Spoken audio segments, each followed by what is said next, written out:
యోహాను సువార్త 19:28 చదువుతున్నాము. అటు తర్వాత సమస్తమును అప్పటికి సమర్థమైనదని యేసు ఎరిగి లేఖనము నెరవేరినట్లు నేను తప్పకొనుచున్నానని ఆయన అన్నారు. అప్పటికి ఇంచుమించు సమయం 12 గంటలు అవుతుంది. ప్రభు ఉదయం యేసయ్య గురువారం సాయంత్రం పట్టుబడినట్టుగా సుమారుగా మనం తెలుసుకుంటున్నాము. సో ప్రభు గచ్చమైన తోటలో పట్టుబడినప్పటి నుంచి మధ్యాహ్నం 12 గంటల వరకు ప్రభు 5 మాటలు మాట్లాడారు. కీర్తనలు 69వ అధ్యాయం 21వ వచనంలో నాకు చేతులు వారు ఆహారంగా పెట్టింది, నేను దప్పి అయినప్పుడు చెరుకును త్రాగనిచ్చింది. మొదటిగా ప్రభుకి వారు చేతులు వారికి ప్రభుకి ఇవ్వడానికి ప్రయత్నిస్తారు. ఎందుకు అది ఇస్తారంటే అది ఒక చిన్న కేవలం చేసేటువంటి జాలి అనమాట. జాలి ప్రపంచంగా అమలు చేయడానికి అది ఇస్తారు. కానీ ప్రభు అది ఎందుకు ఇస్తారంటే చేతులు చేస్తారు, చేతులు ఆహారం ఎందుకు ఇస్తారంటే అది తీసుకుంటే సొంతంగా శరీరం ఎప్పుడు కొంచెం ఎప్పుడు లేకుండా ఉండడం కోసం అది ఇస్తారు. కానీ ప్రభు అది తీసుకుంటే ఇదంతా చేసి వెళ్తూ అంటే పని తీసుకోలేదు. ఎందుకంటే మన పాపం వల్ల వచ్చినటువంటి ఆ యొక్క జీతాన్ని ఆ యొక్క శ్రమను మొత్తం కూడా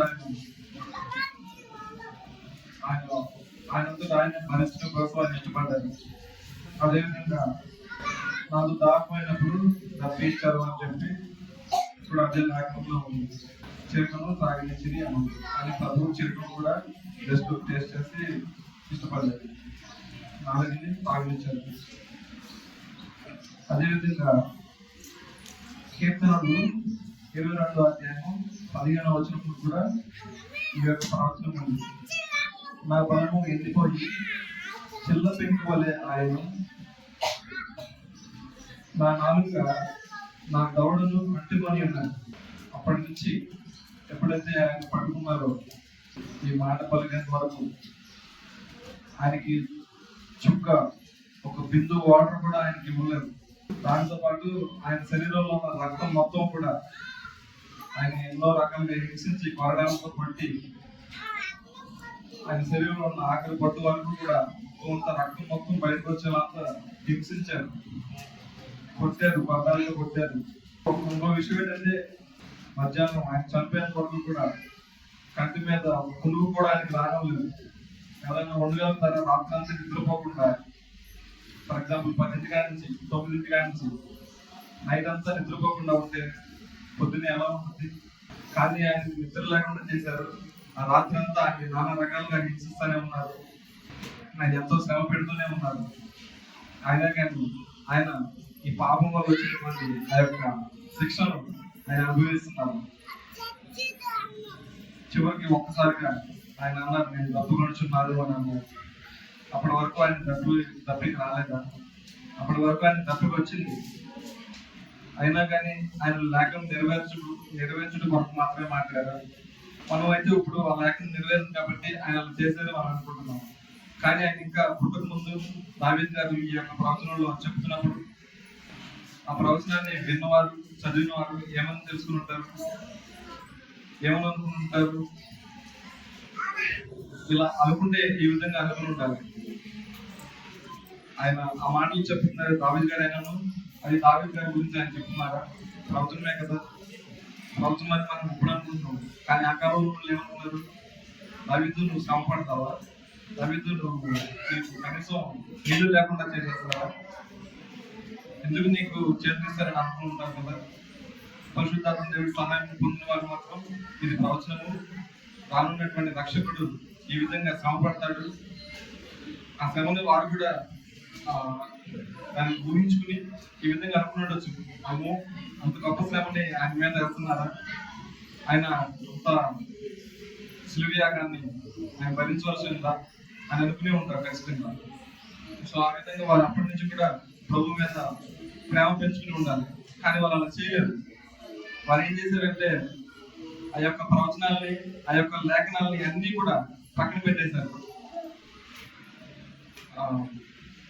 అవన్నీ కూడా పక్కన పెట్టేసి అవన్నీ ధ్యానించకుండా వాళ్ళు ఏం చేశారంటే యోధ మతం అనే మతాన్ని ప్రారంభించుకున్నారు. ఆ మతంలో ఉన్నటువంటి ఆ పిచ్చి వల్ల వారు ఇవన్నీ కూడా రక్షకుడికి జరగాల్సినటువంటి పరిస్థితులే కదా అని వారు గ్రహించలేకపోతున్నారు. ఎందుకంటే మేము మా యొక్క యూత మతం అన్నటువంటి ఆ గుడితనంలో ఉండి మా రక్షకుడికి ఇవన్నీ చేస్తామని వారు తెలుసుకోలేనటువంటి పరిస్థితిలో ఉన్నారు. సో అటువంటి లేఖనాలని ప్రభు ఎట్టగలకు 2000 సంవత్సరాల క్రితం ఆయన అన్నింటినీ నెరవేర్చి పాపానికి శిక్ష వేసేసి ఈ యొక్క లేఖనాన్ని నెరవేరుస్తున్నారు. ఈ యొక్క లేఖనాన్ని నెరవేర్చినటువంటి మన ప్రభువే రక్షకుడు అని మనం ఆయనలో విశ్వసించాము. అదేవిధంగా ఆయన తప్పుకొని ఉన్నారు. శరీర అలసట వల్ల కూడా ఆయన తప్పుకొని ఉన్నారు. అది ఎటువంటి శరీర అలసట అంటే మరి చెప్పుకున్నాను కానీ ఆయన మరణించేంత వరకు కూడా ఎటువంటి శ్రమను ఆయన అనుభవించారంటే ఆయనతో పాటు ఒక ఇద్దరు కూడా సిలువే పడ్డారు. ఆయనకి డిఫరెన్స్ ఏంటి? ఆయన పట్టుకునే విధంగా వాళ్ళు చేయలేదు. ఈయనకి చేసిన పొలగిరేను ఈయనకి పెట్టారు, వాళ్ళకి పెట్టలేదు. ఈయన మన ప్రభుని కొరడాలతో కొట్టారు, వాళ్ళు కొట్టలేదు. కేవలం శిలువ శిక్ష మాత్రం. సో వాళ్ళు తట్టుకోగలరు, ఎందుకంటే వాళ్ళు ఇప్పుడే సిలువ వేస్తారు కాబట్టి ఒక 2 గంటల లోటు కాదు. కానీ ప్రభు పరిస్థితి ఆ విధంగా లేదు.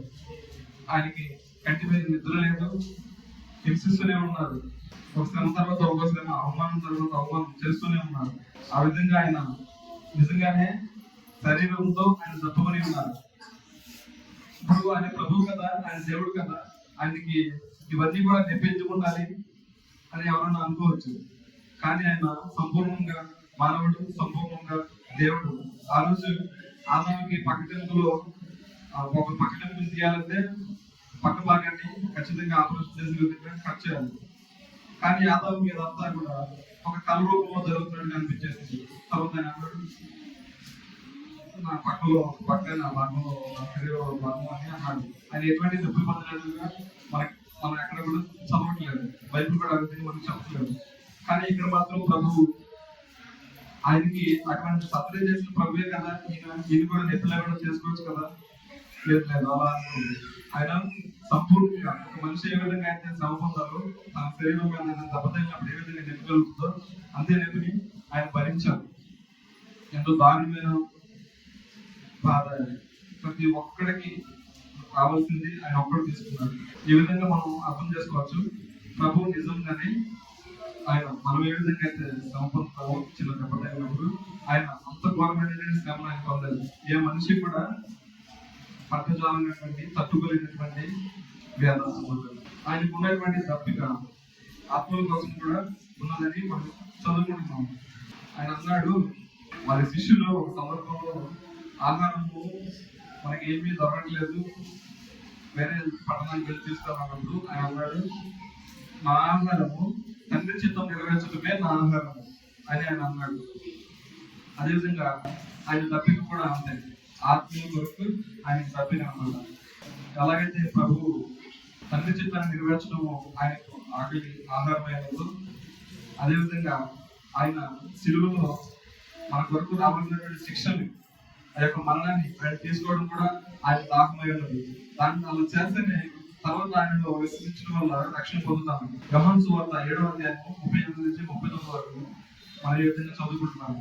ఎవరైతే ప్రభువులో విశ్వసిస్తారో వారిలో జీవపు జలము వారి పట్టుల నుంచి ఊగుతుంది అని మనం చదువుకుంటున్నాం. ఆ విధంగా మన ప్రభువు మనకి దాహం తీర్చుటకు ఆయన తప్పుకొనవలసి వచ్చారు.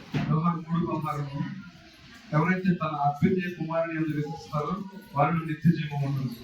ఆ యొక్క దప్పికను ఇప్పుడైతే మనతో పాటే మనకు ఉన్నటువంటి ఆదరణకర్త కూడా పరిశుద్ధాత్మ దేవుడు కూడా దప్పిక ఉన్నది. ఆ దప్పిక ఏంటంటే, ఆ రోజు యేసు ప్రభువుకు దప్పికొని ఉన్నప్పుడు ఆ క్రూరుడు వామన సైనికులు ప్రభువుకి మంచినీళ్ళు ఇవ్వలేదు. అప్పుడు కూడా ఆయన్ని కారణం చేయడానికి, ఆ యొక్క ప్రవచనం నెరవేర్చడానికి చిలుకనే ఇచ్చారు.